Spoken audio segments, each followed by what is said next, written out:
Wabarakatuh. Waalaikumsalam. Semangat Pak. Di mana dia? Hah? Cepat suruh turun.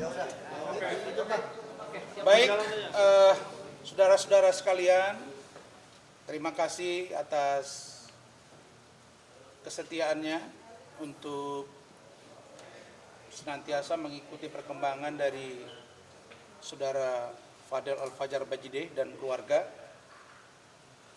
terkait dengan laporan saudari NM terhadap klien kami. Saya sekali lagi, ayo Mat, sini Pak. Dekat si Putri. Sini apa? Wafi, di dekat Rahmat. Saya sekali lagi menyampaikan apresiasi yang tinggi, gitu ya Mat ya? Iya Pak, betul. Atas semakin hari semakin memberikan ruang yang besar kepada kami sebagai kuasa hukum terkait dengan pemeriksaan dari saudara Fadel Al-Fajar Bajideh dalam hal beberapa saksi yang kami mohonkan. Jika 2 minggu yang lalu pemeriksaan itu begitu alot karena ada muncul perdebatan sehingga muncul perkaba yang kita perdebatkan di situ sampai akhirnya tadi menjadi candaan. Saudara Rahmat nanti akan bercerita poin-poinnya. Tapi yang pasti saya mulai menemukan semacam chemistry antara kami sebagai kuasa hukum dari terlapor dari Fadel dengan penyidik. Kenapa? Karena saya dengan Rahmat dan tim selalu membawa ini happy. Happy dalam pengertian ini nggak ada masalah sebenarnya.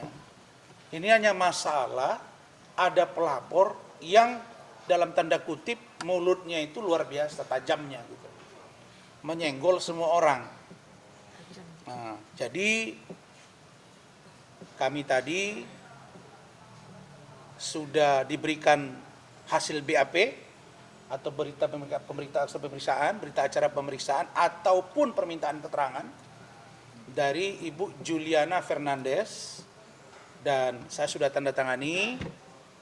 Kemudian dari Eda Zul Bahar Fernandes atau Eda Junior Fernandes yang juga sudah saya tanda tangani selaku ketua tim dan insya Allah besok tim dari penyidik akan mengirimkan kepada Ibu Juliana Fernandes dan Eda guna ditandatangani.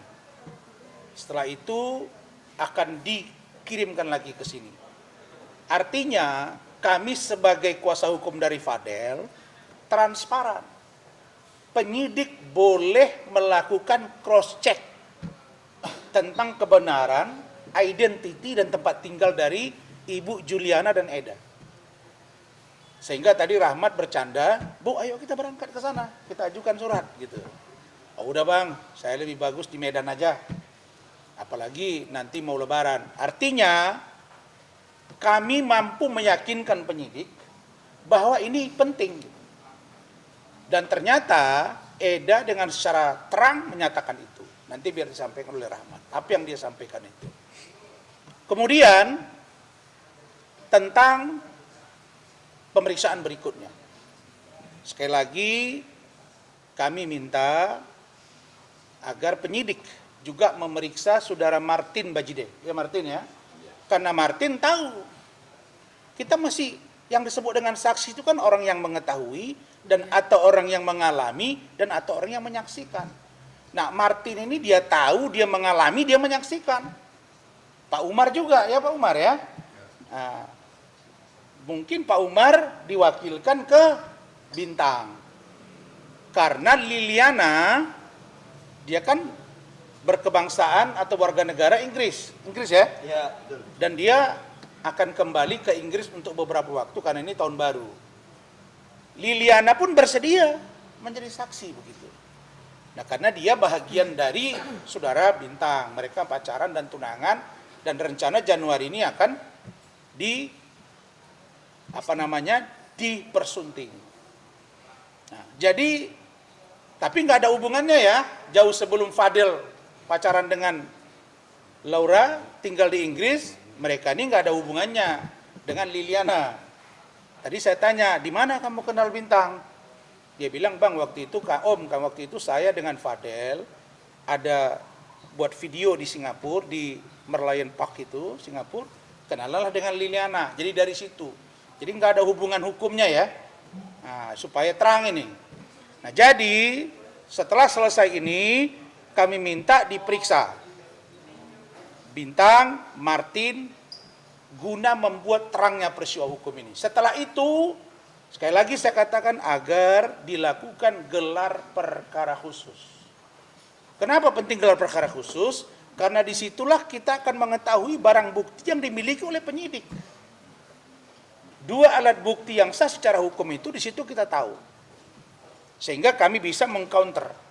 Apalagi muncul bahasa setelah 4 bulan di safe house, LM alias Loli masih mengatakan salam buat Fadel dan I love you Fadel. Ini artinya berkontraproduktif dengan apa yang disampaikan LNM dan pengacaranya. Yang di sini juga dia pernah mengatakan bahwa Loli menyesal memiliki pacar seorang Fadel. Ini kontraproduktif. Karena ini kontraproduktif, maka diperlukan penjelasan-penjelasan yang konkret. Jadi keyakinan kami terhadap Fadel semakin kuat bahwa Fadel tidak melakukan seperti yang dituduhkan. Kaitannya dengan LM atau Loli, bahwa di awal kita ini kan kita kutip, kita kutip selalu statement dari pengacara dia. Jadi kami ingat gitu. Saya itu ngamati setiap kata-kata dari Fahmi dan NM. Dulu Fahmi pernah bilang bahwa korban dari kasus ini adalah Loli. Ada mat? Ingat ya, dia bilang. Ingat, Loli itu adalah korban. Nah, kalau Loli merasa dia tidak korban dan tidak dapat dibuktikan bahwa dia korban, apa yang disebut dengan korban? Korban kekerasan seksual, anak di bawah umur. Korban karena dia aborsi.